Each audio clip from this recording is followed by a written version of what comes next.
Hey guys, my name is Jeremiah William. I am a photographer and videographer, and this is the Shawk23 Podcast by creatives for creatives.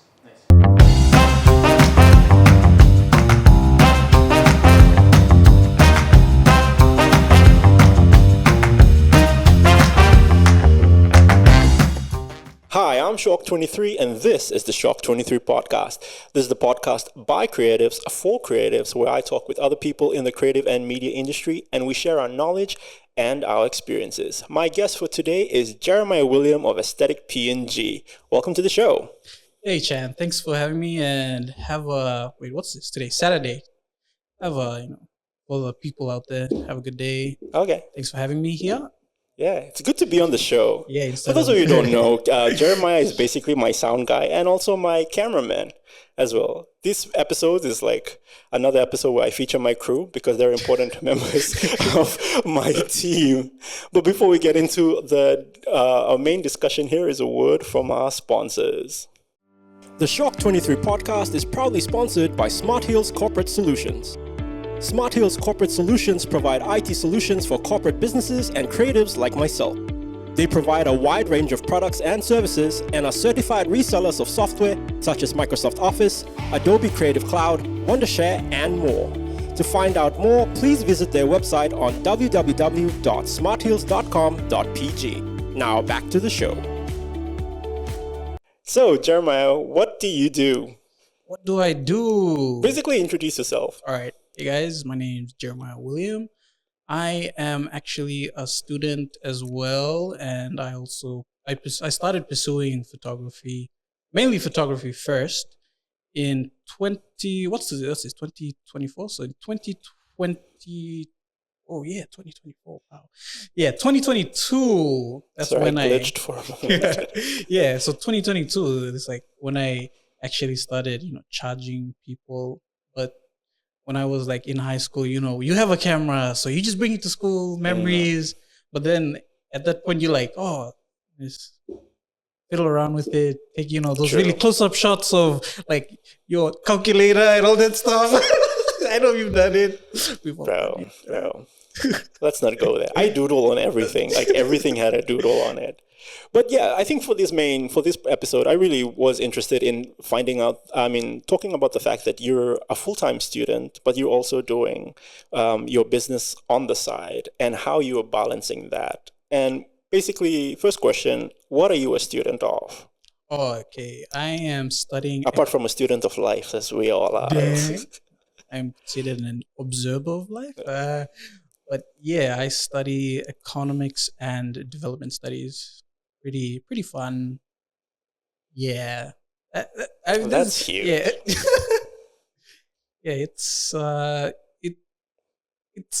not everyone's cup of tea. Like people say, economics is hard, but it's fun. It's fun when you actually see the bigger picture. Yeah. So like every time everyone, let's say, focuses on like one thing, like you're like fixated on how is this gonna affect this. But what economist does, you look at the small thing and how it affects the bigger picture. And like, to me, that's like how I think a lot of the time. So where are you studying? Sorry. Up at IBSU, this at 11 Mile? Yeah, 11 Mile. Third year? Second year? Fourth. Is it your final year?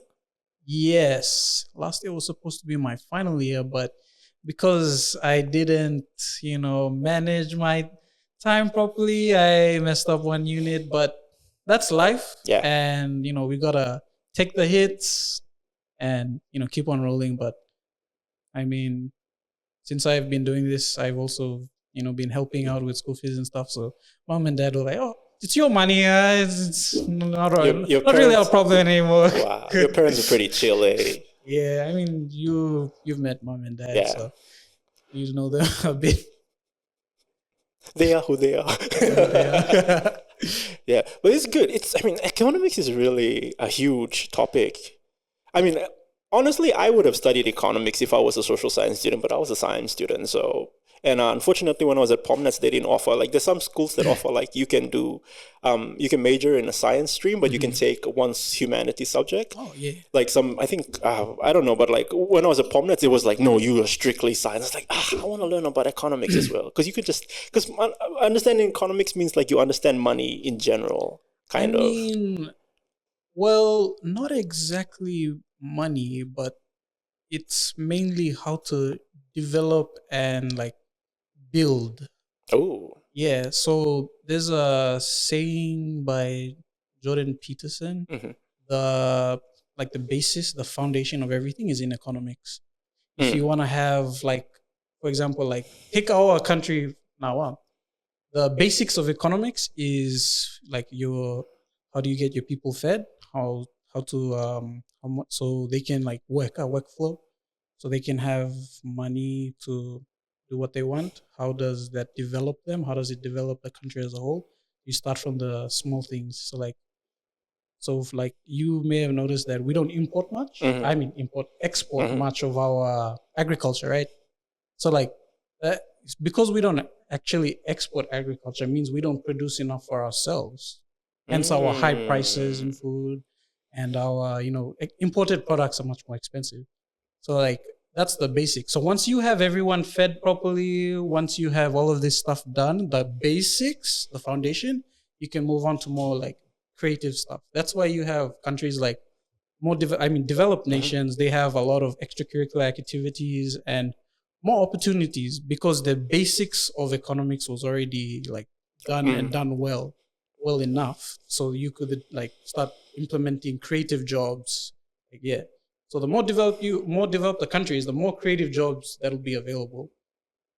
That makes sense to me, but it's all the more reason why I should have taken economics, because that's just fascinating. But it's a huge course, and then you're doing that, and then you're running your business. How long have you been running your business? It hasn't even been 2 years. It's been a year, and when was this? October was my first year. Last year October. Yeah, last year October. So October, November, December. This is. So October of this year will be 2 years. Yes, October this year. You're into your second year of business. Yeah, like October was when I actually charged my first client. So I count that as my first day of business, but my actual starting date on paper, which is what matters to IPA anyway. Yes, and the taxman. Yeah. Please don't hate me, Vanessa. She's just gonna tell like, "Come, I need to school you." Yeah. So, but on paper, it was actually last year in September because, like, obviously I had school and stuff, so a lot of assignments and stuff really blinded me from doing that stuff on the back end. But I still did jobs here and there from time to time. Did you like? What was that decision like? I'm sorry, like you're balancing the two. Is that like intentional? Did you want to do that, or how did it become like, was there demand so high that you had to register a business in order, or you couldn't wait till you graduated to start this business? I'd say because, I mean, uni, when you're done with your 2 semesters, you just have a lot of time after that. So I was like, last year it was mainly me trying to set myself up so I can have a better start. Because I didn't want to start paying taxes and then not be earning enough.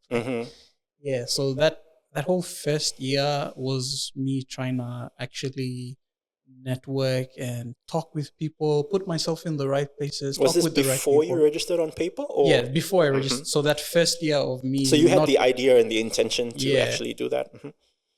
So, pardon me.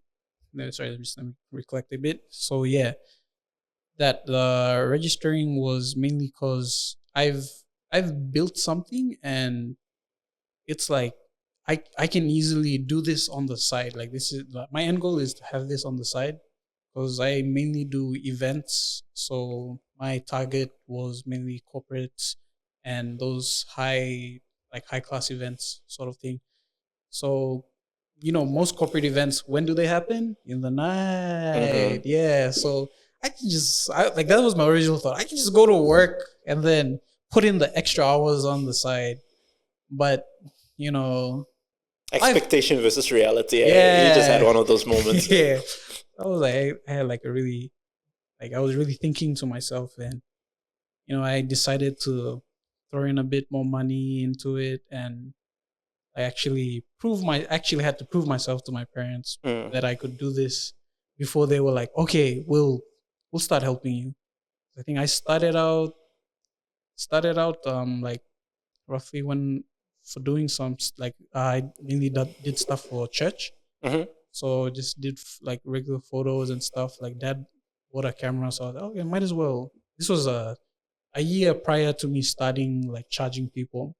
So I was like, might as well learn how to use it while it's here. I can't just like leave it there. So I just started learning, like learning earnestly, not back in high school where I was just put it on auto and I guess Mm-hmm. yeah, like I sat down like for hours on end. I'll just sit down watching videos and like just like intaking as much information, and then it just like turned into like something I enjoyed doing, and I like had like fun capturing these certain moments and how to capture them. There's a thing I always say to like other younger ones. I was like, you can take everyone can take photos, but no one can take the photo. So yeah, so you have to actually train yourself to do Mm. that. So I think that's the difference between like a hobbyist, someone who does it for the fun, and then professionals. Like with professionals, like there's an yeah, actual craft and a yes, method of how to do there's things. like intentions to each photo you take, especially with your clients. They always have their shot list, so you have to know how to bring what they want Mm. and bring it even further. Because if you can't push yourself, then you're just being like how should I say? You're just holding yourself back from actually trying to improve your craft. Mm. Because the fun thing about photography and videography, like the creatives in general, is that we all learn the basics so we can break them later. Mm.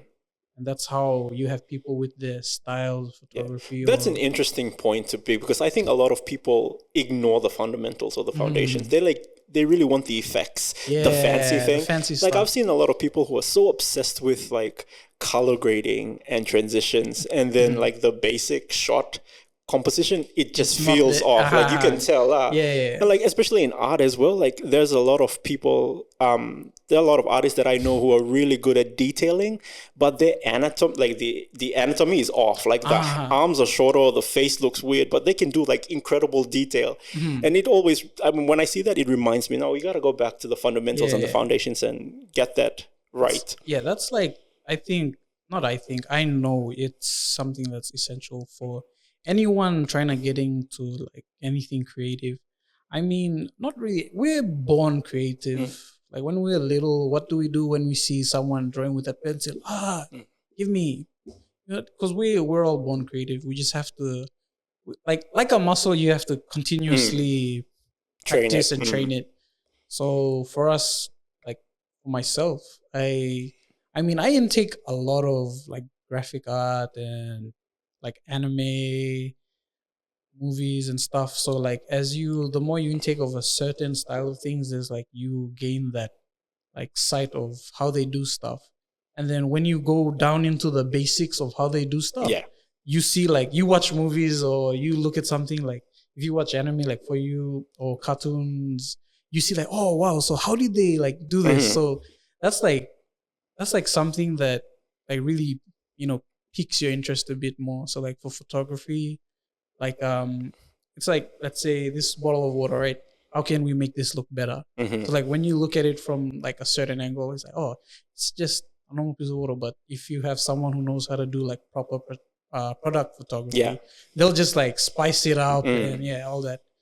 So it's mainly just training your eyes, I guess, and your mind towards something. Awesome. How have you found it balancing school and the business? Ah, well, firstly, it doesn't balance. Okay. So like there has, I'd say, last year towards my exam times, I came into the most busiest time. Like I said yes to a lot of jobs, and then I didn't realized that my exams were actually like a week away from that week of jobs. So I did like a full 7 days of like work. So that means I had to, I mean, that was like 5 till 9, 10 in the night, 11. And then I did a wedding with Judah as well. If you remember last year, So Judah's our sound guy for today. He's our sound guy. Thank you, Judah, from Vasily Photography. Thanks. Yeah. So we had a wedding. So we did a 3 day. It was a 3 day event, not an event, but we separated it into 3 days. So we had different parts of the shoot for video and photos that we had to do in that 1 week. So apart from that, I had like 2 other jobs that I was doing as well.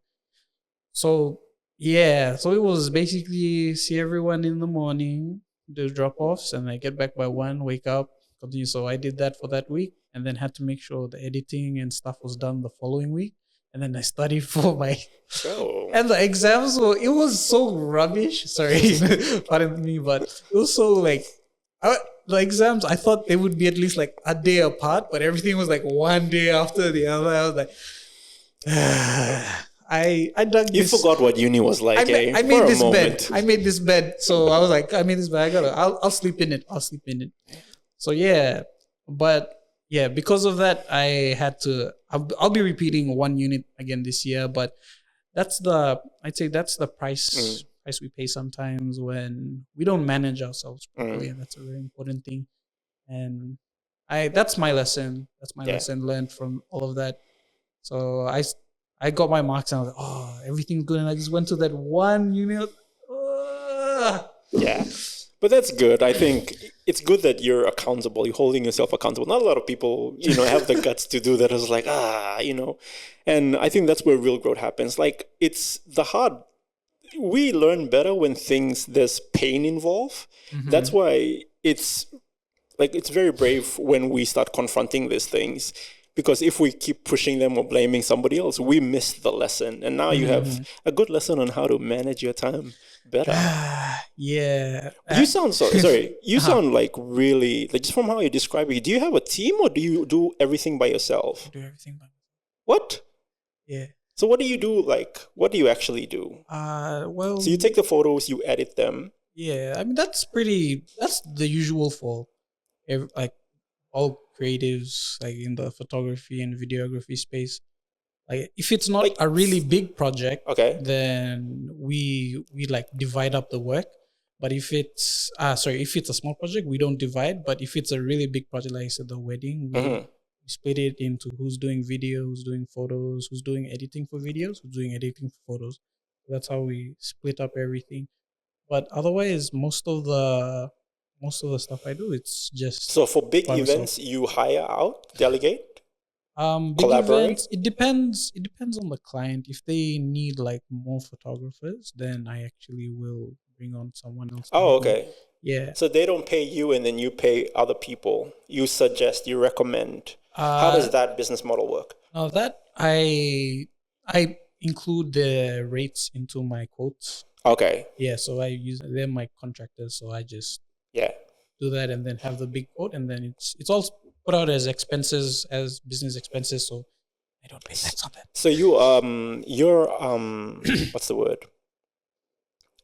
You are upfront to the client that you're gonna need more help, and then you prepare that in your invoice. Yes, I always this is a tip for anyone like trying to milk up clients, or not milk them up, but I mean when you're dealing with your clients, and if they ask for like how much do you charge, you don't tell them how much you charge. You ask them what's the scope of their work, and you work your way back from there. Because a lot of times clients will be like, oh yeah, we want a photo booth, thank you, and we need like photos of this as well.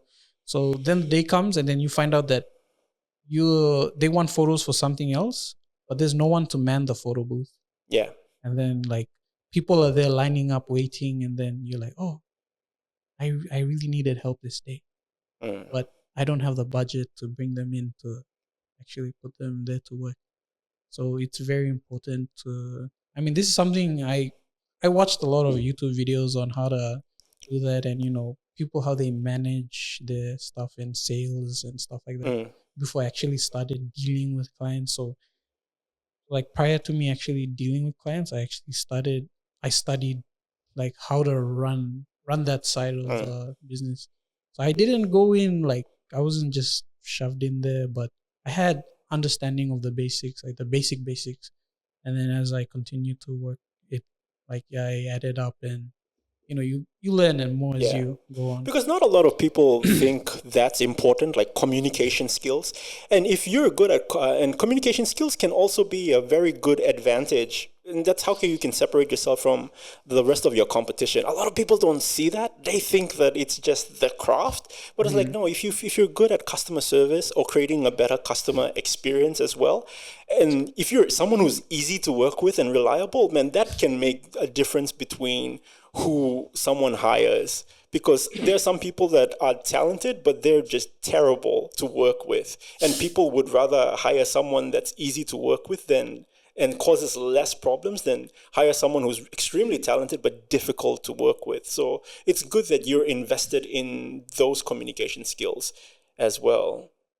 Yeah, because I mean, well, as like myself, I'm not really how should I say? I'm not really an extrovert.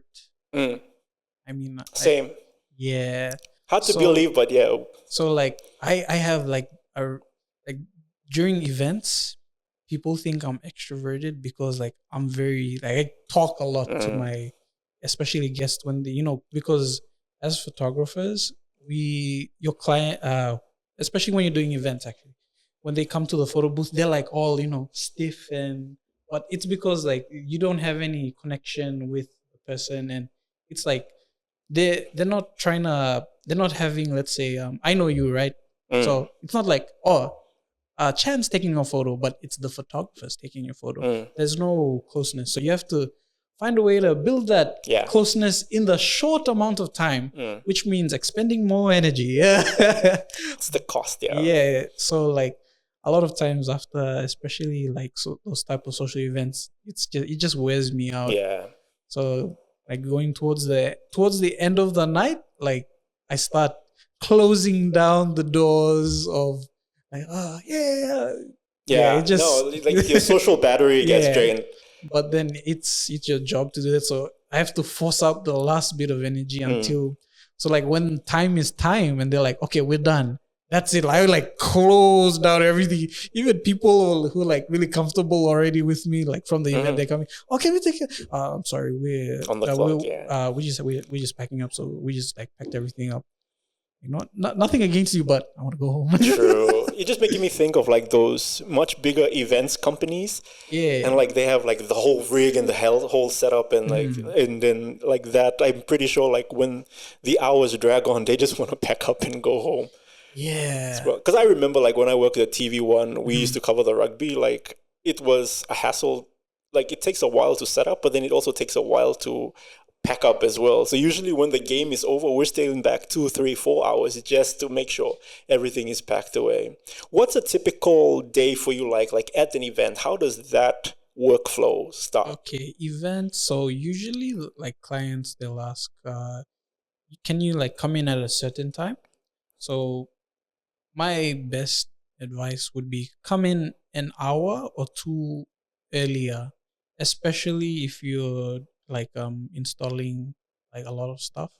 So like for example, for me, since I try to focus on event photography, I have lights that I need to go put up, and I have to set them up, make sure all my equipment is synced with it and it's working. So I go in an hour earlier, I set up the lights, so when when the guests arrive, they're like, oh, this looks nice, the place is like pleasing, and because it's also on yourself to like make everything look pleasing with the decor that's around. Look aesthetically pleasing. Yeah. So like, my goodness, like I never knew the pains of buying extension cables, man. Like I went to Brian Bell one day. I was like, okay, I need a 25 meter. I wonder how much that costs. Oh, 300 kina. I was like, oh, okay. I guess gotta bite the bullet. But like I bought it once, and till this day, it's just saved me a lot.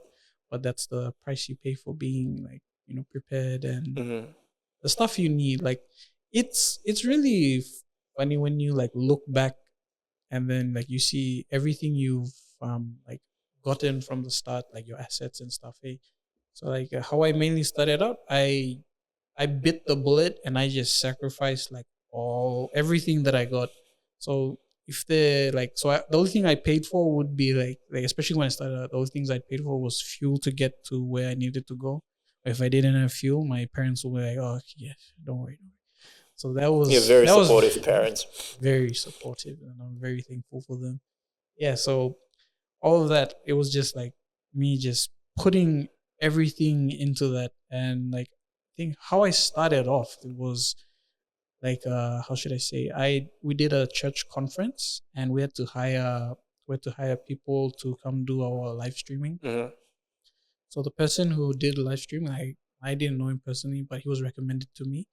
So he came, did it, and I did the photos for the whole 2 days, and like the church conference, there's a lot that goes behind in like the media behind like conferences and all this stuff. Like everyone thinks, oh, these are nice things, but the conference, it starts in the morning, finishes at 12. So at 12, I have to get all the photos they want ready before the morning. So Of the next day. It's already the next day. Oh, wait. So yeah, so I thought 12 noon. No, 12 in the night, midnight. yeah, so it's like in the morning, 8 o'clock in the morning, and it's like 12 in the night. Oh, yo. Yeah, and then I just sit there for another hour and a half, just skimming through everything, and then yeah, so that was like me with my beginner camera, my 1500D. But that's where your work ethic was developing. Yeah, so and like I'd honestly encourage anyone who's just looking forward to start in an environment where you're able to do it. Like any environment, whether it's at home, at church, you have to start somewhere, and eventually from there it'll like pick up. Yeah. So the person who did the live streaming, shout out Benedict. Yeah, he like saw that like worth it ethic in me, and like through the next few weeks, I was still dealing with him to get the end product finished and edited properly. So yeah, so like, I mentioned to him that I'm doing my like first page of like in October, which I mentioned already was my first Your page, actual first. So he's like, bro, right, you need a camera, huh? And this is like blessings, eh? It's the alignment for me. Yeah, so and then he was like, yeah, you need a camera. So he gave me his 5D Mark III and external flash, because those, 5D Mark III. So He gave you a 5D. Yeah, just Mark like III. Yeah, to use for like. So I used that camera for like 3 months, and yeah, so that 3 months, right? Like I worked for 3 months, not 1 gig, but for 3 months. Yeah, cause like I told him, should I come return this to you? No, bro, it's right. I flew out of the country. You can hold, bro. I was like, bro, yeah. So yeah, and like he's like around like a little younger than my father, so 50 or so. I will just Man, that's just a really good blessing. It's just everything is starting to align for you. Yeah, so the 5D, so after I got it, the 3 months, as I was saying, so that 3 months, I literally, every penny I got from gigs, I didn't use. Some people may call it stingy or what, but that's the sacrifice that, I made. So, but by some people, do you mean your family? Yes.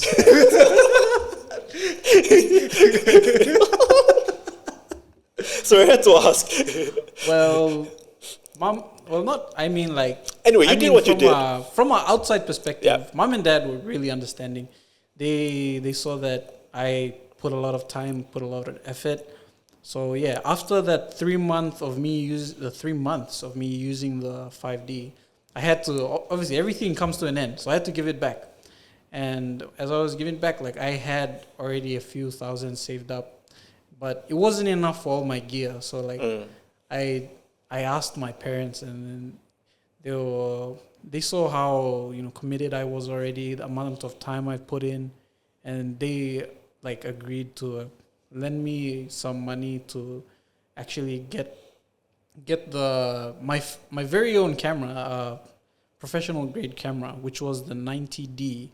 And like for me, it was like a really big thing because a year ago I'd watch reviews about it, even though it was like a camera from 2018, 19, I think it came out. The 90D. The 90D. That's the one that we used to shoot. Yeah. 90D. Oh yeah.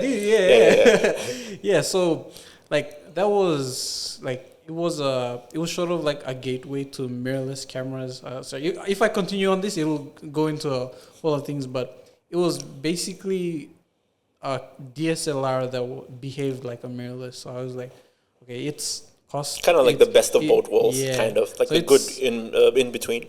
Yeah, so it was like it didn't cost as much, but it also did what I wanted it to do. So I opted to get that, and yeah, well, my first camera. So yeah, on that note, like I continued to work, but that was also my first year of actually trying to get out and do things, and how everything starts off. It doesn't start off like. So you weren't really focused on like making income or making a profit. You were just really trying to buy yourself some assets and some equipment. Yeah. Yeah, I just wanted to do that so I could do the jobs that I wanted to do, which was more corporate event stuff. And would you say that's kind of like your niche, what you're specializing in right now? Yes, all my gear is, I'm building it towards that, so I can provide light, I can provide this, that, so it's easier for me to, I can handle that and also show clients that, I can do this and I can give you the most value for this. Yeah, and it's... Was it something you always wanted to do, like events, or...? Nah, it was mainly to, how should I say... Photography was more of something I just enjoyed doing, but as I saw, like, this is also an opportunity to do something with myself other than school, and it was also like a way to prove that you can do something outside of the norms of society, which is like our norms in Papua New Guinea is get a job, do this, do that, and then be successful. Everyone will be proud of you, but sometimes. People don't have to be proud of you. Take just take that little door to the left where no one's going, and you just keep going and find out where it leads you. But yeah, it was. But what I did wasn't just out of like spontaneous things. I actually really deeply thought about it and had like a lot of inner dialogue. And I'd say having inner dialogue is a very important thing, especially when you want to make big decisions. And it really it opens you up, like when you're just there thinking about it to yourself, and when you just take the time to like shut everything out and have that time to really refocus and recompose yourself to how you're going to do this, what's the outcome of this, and is it worth it in the end? And yeah, so I saw that this was also a way where not only I could provide for myself in terms of school fees and stuff like that, but also I could make an income and help out around like at home as well. And that was, I achieved what I like planned like in the start, and it was a lot of cold messages to people, or just reaching out, and it in the end like it's worth it when you have like people you work with and they're so happy with what you've done with their work and everything, and they start giving you recommendations to people and everything. And yeah, that as I got more of those sort of jobs through recommendations and stuff, I actually stopped posting as much on my Instagram, and which is where most of my content is.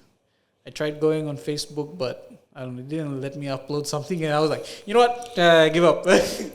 So I just don't upload as much there. But yeah, it really, showed that there's something you can do that provides value to others, and not only has it done that, it's also built me up as a person in how I engage in things, and that's really important to like anyone, like in general. You have to really build yourself up if you want to achieve your dreams or your passions. So I'm not saying that this is, I mean, how should I say? This isn't really. It's just like, interesting seeing how, like, I can see, like, in your mind, you're having a dialogue with yourself. I'm just like, okay, let's see what's going to come out of his mouth. Sorry, yeah, but in, like, for my case, I wouldn't say it's, like, something I want to pursue long term, but it's something that right now? Right now. That's what you want to do. Yeah, and I want to establish it, so at least, it's more of to encourage others that use whatever you can at your disposal. Take like as many risks to what you want to do. So like you have people who like there's this other podcast I listen to when I'm like editing and stuff. They talk about these architects and all these people who leave their main streamlined job and all this stuff just to like approach this, and how they've approached it, and how even the littlest things they started off with really pushed them all the way up. And that's sort of something where I want others to also do, not just in the creative like field, but in other things as well. Because how the country is at this point, it's not the easiest to live in. Living in the city is really hard, and like you have a lot of people like, I mean, they live by themselves, or they rent out single homes, or those rooms, units. And like what do you call it? It's like 40% of their pay goes to living, and then they have that last 60%, and it goes to like family stuff, or the 10% has gone to like food and stuff like that. And you have people here, and that's after tax. Yeah, and it's like you have people here who've like they've lived their whole life just to live like that, and that's not something that I want for like other for Papua yourself. New Guineans or myself. And like through doing this, it shows that you can do this on the side. You can achieve something where you're earning like a substantial amount while trying to achieve your goals with but yeah, the bottom line, it all comes down to like sacrifice and how you do that. Like there was this this quote I heard. It was everything's your fault. Yeah. Is it though? Everything's your fault. So the fact that you have no money, it's your fault. But the fact you're able to keep food on the table, that's your fault. The fact you're able to pay for your children's school fees, that's your fault. Everything's your fault. So it's basically I adopted that like into my mindset while trying to go into coming to this space as well. And on that note, I also the importance of networking. That's something very, very essential for any student. I tell you, like you can be a A grade student, the best student there is, but if you can't network and communicate, you're basically like a liability to your company, because when you're at the end of the day, it's all about relationships. Yes, Even like the core of business is about building relationships. I think people say networking and they kind of make it like a thing, like I have to go, I have to be this person, I have to talk this way. But it's just really going and introducing yourself and building relationships and trying to see who vibes with you, who's a good fit. Exactly, because everyone has their perception of you and stuff. So all you have to do is find the people who align with what you do, and a lot of the times you'll find a lot of people who actually align with you, no matter what their rank in his life or what job they have. Like the amount of the people, like for example, back in when's this? Because school, I actually took 2 years off of school, and through that, like I was working as I looked after a shop called Toro Gaming. Yeah, Toro Gaming. Yeah. Oh yeah. You Yeah. get what it was. That's where I get all my games from. Exactly. So you know the amount of people that come in like just to play games, and the diversity of people that actually come in, like in terms of their social level, also even their jobs. They were professionals coming in, and like it. So it really proves the point that it doesn't matter like what you do or what, as long as you've shown like a similar interest in something, you can achieve like something better, and that's the beginning of your network. And your network doesn't only like involve like yourself and who you talk with. Your parents, they have a network. Yeah. So like if you, let's say you're trying to do cooking or something, say, okay, does auntie and them do their workplace, do they have anyone providing them lunch? So then you say, oh no, there's no one. Okay, can I what? And then you just send one plate, like a dish, not dish, but sample. Sample, and then say, oh yeah, I offer this, and then boom, like you have like someone like a actual business. They're saying, okay, can we have 20 of these every like these days? And then there you have like, that's your what. So all you do is you just put in your expenses, and then you put in your operating cost, and then you have your profit. And then from that, it's like, it sounds simple, but you just have to go out and do it. Yeah. I think that what you're trying to say is like, you're just trying to address the what's the word, the hurdles that people need to overcome in order, because I think that like we live in the days of social media. We consume motivational quotes and videos, and they always say, go after your dreams, like do this, but it comes at a cost. There's a lot of sacrifice, there's a lot of struggle, there's a lot of grinding before things start to become like the ball starts, you get to gain that momentum. There's a lot of discipline involved, there's a lot of really, I think it's just a lot of hard work and a lot of discomfort in the early days. You mentioned that you used to send cold messages, like emails, emails.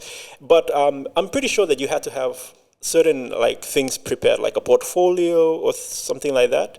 Yeah. Like, what were some of the things that you had to, before you sent those messages, what were some of the things that you had to prepare and make sure we're ready, so that when you reached out to a client offering your services, what were some of the things that helped you to back up or to showcase the quality of your work?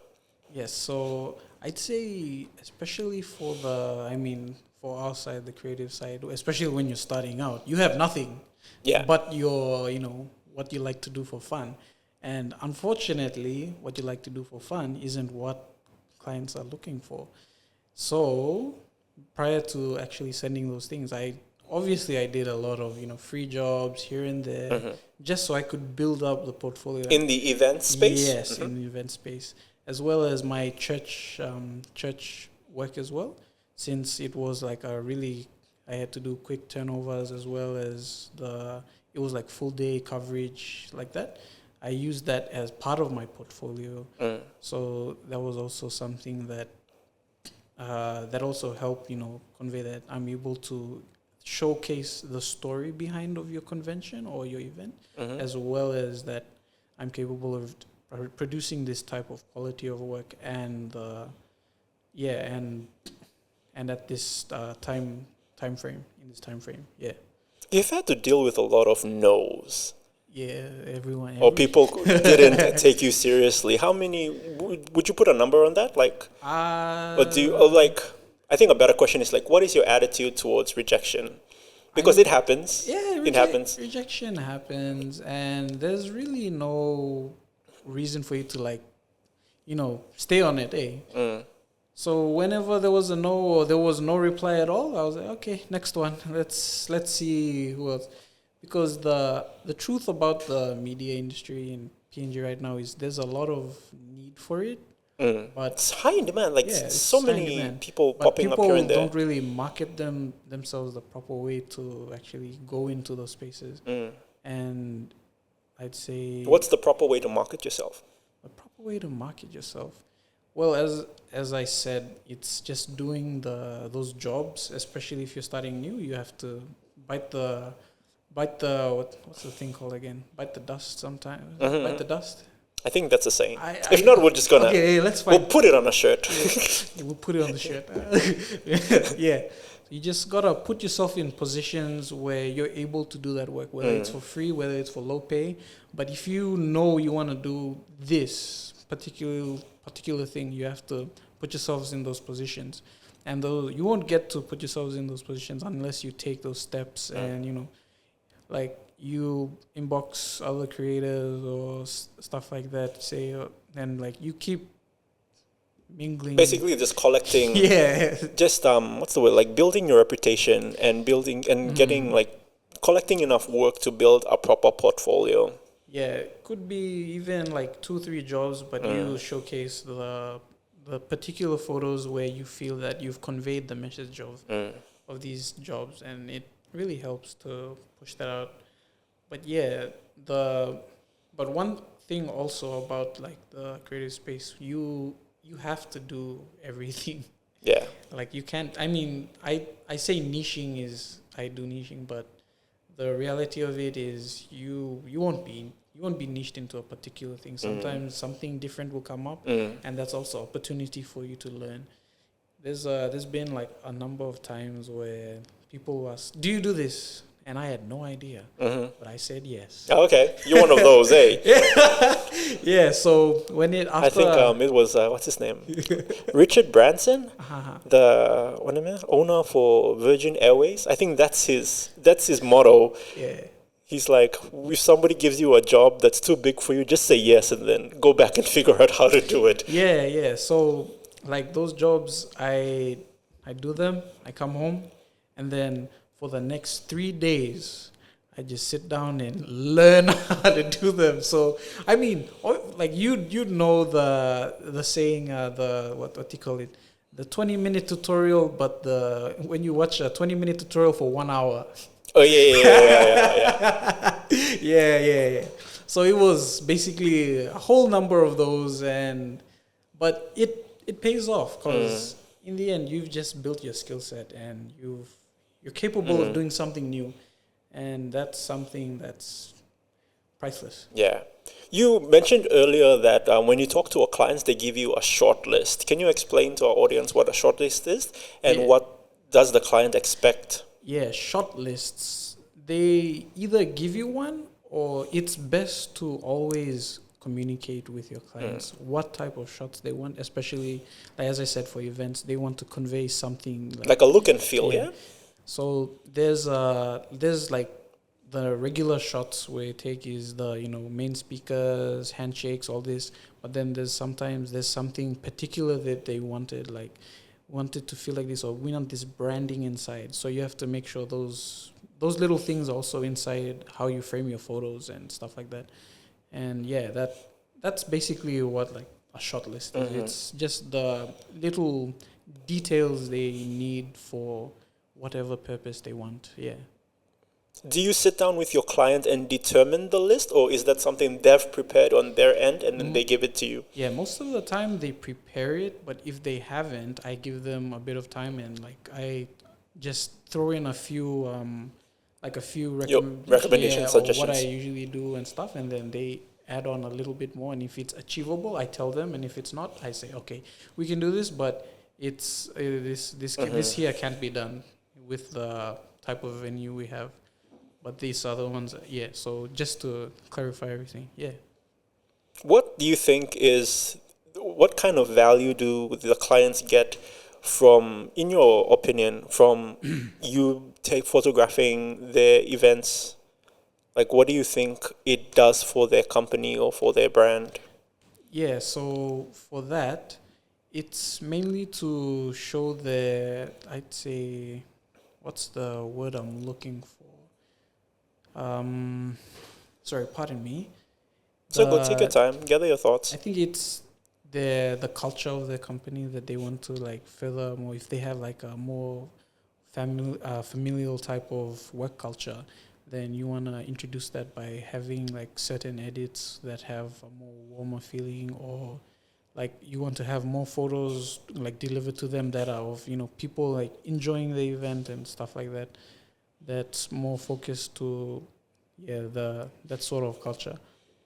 sometimes they just, it sort of boils down to not really the same things, but there's only little changes in shortlist from each client. But So you're just trying to help them like establish their reputation or how they're perceived in a way. Yes, exactly. What are some of the challenges that you've faced, and how did you overcome them? Challenges. I think you talked a lot about them already, but is there anything particular that you went through that was extremely challenging, but you found a way to overcome it? All right, yeah. Well, I did mention that 7 day 7 day thing. Yeah, I'd say that was one of my hardest things because I didn't mention. There's one thing I didn't mention though. I knew there was something. There's one small thing I didn't mention about last year is that I also bought a new camera, and the money was actually with my school fees. What? Priorities, yo. Get your priorities in order. Don't be like me. Just don't be like me. This is a cautionary tale. But it was because I knew those jobs were coming up that I made the decision like this. Yeah, so I used my school fees to buy that camera, which is Sony A7 III. So I so I basically used my school fees, buy that camera, and then I had my 7 days of hell. And then but it was worth it, yeah? Yeah. I've had that situation. I've had that situation where I spend thinking that income, because like you already land a job and income's going to come, so whatever money you already have, sometimes I'm absent-minded that I don't consider the future because I think things are always going to go my way, so I spend the money and then something happens or the client cancels at the last minute and then I'm like in survival mode. I think the good thing about those jobs is they were all confirmed, so that was like another part and the other thing was that the value I was getting from the gear was much more than, so it was like a once in a while opportunity to actually grab that for that price. So I was like, it was something you had to do. It was sacrificing your school fee. That's commitment, yeah. Yeah, don't be like me, please. Don't be like me. So I eventually recouped everything. I paid it like literally the Friday before exams and then picked up my exam pass on the day of the exam. I will not comment on that. But I mean, it's something. It's a story. At least it's a story I can tell. True. But I'd say that would have been my biggest obstacles. So far. Yet. All right. Yeah. I was trying to ask a question and I lost my train of thought. Dang. What was I trying to ask? Everything's your fault. Everything is indeed my fault. I'm trying to wrap up. But wait, let me pause. I forgot what I was trying to ask. Dang. Oh, no, here, yeah. Like, I want to know, what are your plans for the future? I think you've worked... You're still early in the journey. Like there's still a long way to go. But where do you see yourself in the future? Or is this business? How do you see it growing in the future? Or where do you want to be? Where do I want to be? Don't want to be in PNG. That's a valid goal. To be honest, let's see. So originally what I planned, but what didn't go through was that I wanted to. I should have been graduating this year, but because of that one unit, I'll be redoing it at the end of the next semester. So I was actually not planning on finding a job this year. I was just trying to continually ride this wave. And the really good thing about it is that I've purchased enough assets to actually come back to it anytime, even if the day I choose to I need to focus and see what I can do on this end, because I mean my parents did still. So it's always going to be, for now it's always going to be a side business. Yeah. Like you really don't have plan to like do full time. Yeah. Like at this point. At this point, yes. For now, you're okay with it just being something on the side. I'm just okay with it being something on the side, but Your little side piece. Whoa, dang! It's not that kind of podcast. I'm keeping it. Yeah. So like, I mean, I'm not really one to talk about like, what do you call it? Those my future goals and stuff as much, especially to the public. But you're kind of like a one day at a time person. Yeah, no, I have something I plan on doing. I actually plan on going back to school again, but that's way later to do accounting. So Vanessa, we're on the same team. Thank you. You guys can do all my books. I'm tired of doing my own books. I need to outsource that thing. Yeah. No, but it's good. Like it's fine. Like it's just good to understand where you are right now, and then again comparing it to where you're gonna become. Yeah. Because I think people feel pressured to go all in on full time. Like Trevor was here as well, and he's doing it as a side gig, and he's not really pressured to go full time because he has his own personal milestones he wants to achieve, and that's okay. I think it's good to respect everybody's journey and where they want to be, and not force them into a particular path or or pressure them to make decisions that they probably may not be ready for. Yeah, because like economics, to be honest, it's really something that I enjoy because it's not only just about yourself. Like, it comes to a point where what I do with that degree will also help like other people in the long run. And a lot of my thinking and how I do things is not in the now, but in the long run. I mean, it has its drawbacks. It honestly does have its drawbacks that a lot of the times I tend to forgo a lot of stuff that's happening right in front of me. And yeah, it's my fault. Yeah, and like, yeah, so... But that's the price you're willing to pay. Yeah, that's the price I am willing to pay. And I'd say the problem is that because I think long-term that the people who don't share that same value as me, I don't really, how should I say? They have a hard time understanding or relating to you. Yeah, and I may come out to them as like a bit, critical or stuff like that. And I guess that's something that I've already come to terms with, and I'm like, all right, can't help it, but I mean, I can to a certain degree, but no, it's good that you're very self-aware. You've already made up your mind. I think you've already made up your mind who you want to be and what you want to do. You're just low-key about it, and that's all cool. I respect that. I don't mind. But it's good, and I think we're gonna wrap up. It's If you have any final words you want to say? Yeah. Finally, all I want to say is that this goes out to people who think you can't do it. It starts with yourself. Have some time to like come back and block everything out, block outside stuff out, and just come back to yourself.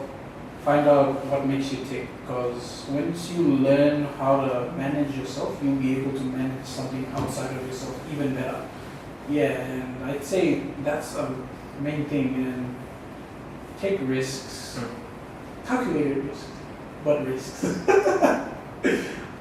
All right, thanks. Yeah. Thanks for having me as well. No, thank you, Jerry, for being on my podcast, and not only that, but also being part of the crew. We're a unit. And we've been running this for like how many episodes now, and we're still going. But thank you for making the time to be in and to share your insights and your story. You've had a lot to say, and I'm sure it's going to be valuable to our audience. And that's all the time that we have for this episode. Thank you so much to everybody who continues to support the podcast, who continue to subscribe and to share. For everybody who's been commenting as well, thank you so much for showing that love and that support for this podcast. We are available on YouTube, Spotify, Apple Podcasts, Google Podcasts, and Castbox, and we are proudly sponsored by Smart Hills Corporate Solutions, who, without them, would not make all of this would not be possible. So thank you so much to Smart Hills Corporate Solutions. You can find out more about them on their website at www.smarthills.com.pg. And also, if you like to find out more about Jeremiah's work, you can follow him at AestheticsPNG on all social platforms. Instagram mainly? Mainly Instagram. Facebook's dry. Mainly on Instagram. And if you want to show him support or reach out to him for any event that you are planning to, please do so. And thank you to my crew as well, Cheyenne Abel and Judah Memafu, for being the people who are helping me. What? Wrong Judah. Judah, not Judah Memafu, yo. Damn. Thank you to Judah Wesley, my own flesh and blood. My goodness. I'm going to do that again. Judah Memafu's going to get like free clout. Judah was like, he glitched and I was like, wait, I did something wrong. You know what? Did you record that? Sheesh. Free clout. Anyway, yeah. Thank you so 3, 2, 1. Yeah, thank you so much to my crew, Judah Wesley of Vasily Photography, Cheyenne Abel again from Shy's Visuals. I had to get that right.